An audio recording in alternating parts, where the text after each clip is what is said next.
আসসালামু আলাইকুম প্রিয় ভাই বোনেরা, সবাই কেমন আছেন? আশা করি ভালো আছেন। আলহামদুলিল্লাহ, আমিও ভালো আছি। আজকে দুপুরের জন্য কি রান্না করব? মাসকলাইয়ের ডাল রান্না করব। এই ডাল কিন্তু ব্লেন্ডারে গুঁড়া করা হয়েছে, তারপর পানিতে আমি ভিজায় রাখছি। এখানে নিলাম মাছের মাথা, মাসকলাইয়ের ডাইলে দিব। আর ওই মাছ দিয়ে আমি কাঁচকলা আর বেগুন দিয়ে একটা তরকারি রান্না করব। এবার চলুন তরকারি কাইটা রেডি করে ফেলি, কারণ আমার আবার দুপুরে সময় মতো রান্না করতে হয়, কারণ আমি রান্না শেষে আবার ছোট ছেলেকে আনতে স্কুলে চলে যাই। যত কাজই থাকুক, রান্নাটা আবার টাইম মতো করে ফেলতে হয়। এবার সব কাইটা কুইটা ধুয়ে রেডি করে ফেলি। আমার ভাত হয়ে গেছে। এদিকে আমি মাসকলাইয়ের ডালটা সবার আগে বসায় দিতেছি। আর ডালে দেওয়ার জন্য আমি পেঁয়াজ, রসুন, কাঁচামরিচ চেঁচনি দিয়ে ছেঁচা নিলাম। ছেঁচা মশলা দিলে ডালের স্বাদ হয়ে যায় দ্বিগুণ।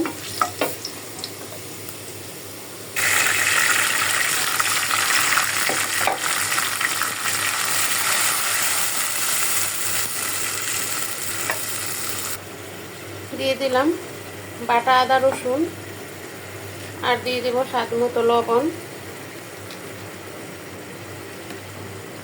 মশলাটা কষায়ে আমি মাছের মাথা দিয়ে দিব, তারপরে আবার কষায়ে মাসকলাইয়ের ডাল ভিজায় রাখছি খালি ডাইলা দিয়া রান্না করে ফেলবো। দিয়ে দিলাম জিরার গুঁড়া। এখন আমি একটু পানি দিয়ে মাছ দিয়ে দিব। এদিকে কড়াই বসাই দিলাম। তরকারির মাছটা আগে ভাজা নামায় তারপরে এটাতে আবার তরকারি বসাবো।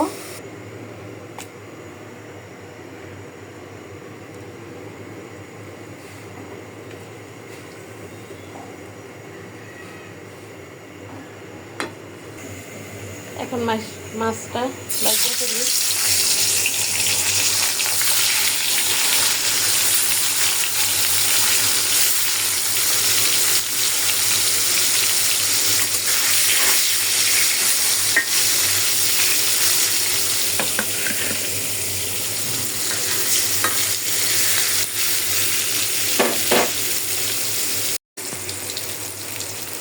আমার ডালের মাছটাও কষানি হয়ে গেছে। আমি এখন গুলায় রাখা ডাল দিয়ে দিলাম।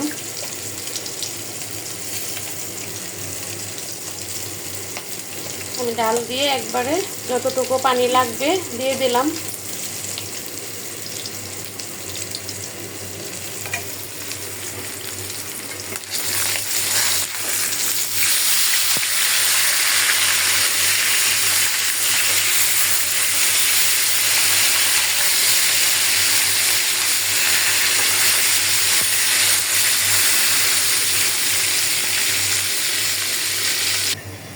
মাছ ভাজা হয়ে গেছে।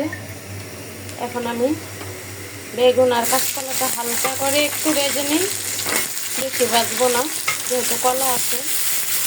বেগুনের কারণে আমি একটু ভাজতে চাইতেছি। দিয়ে দিলাম একটু হলুদের গুঁড়া।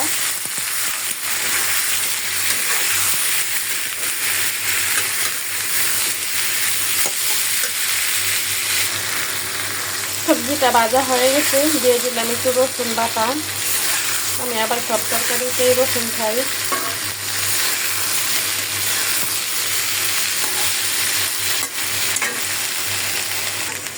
দিয়ে দিলাম একটু অল্প করে মরিচের গুঁড়া আর জিরা। যেহেতু আমার ঘরে রুগী আছে, এই জন্য জালটা একটু কম খাই। এমনিতেও আমরা জাল কম খাই।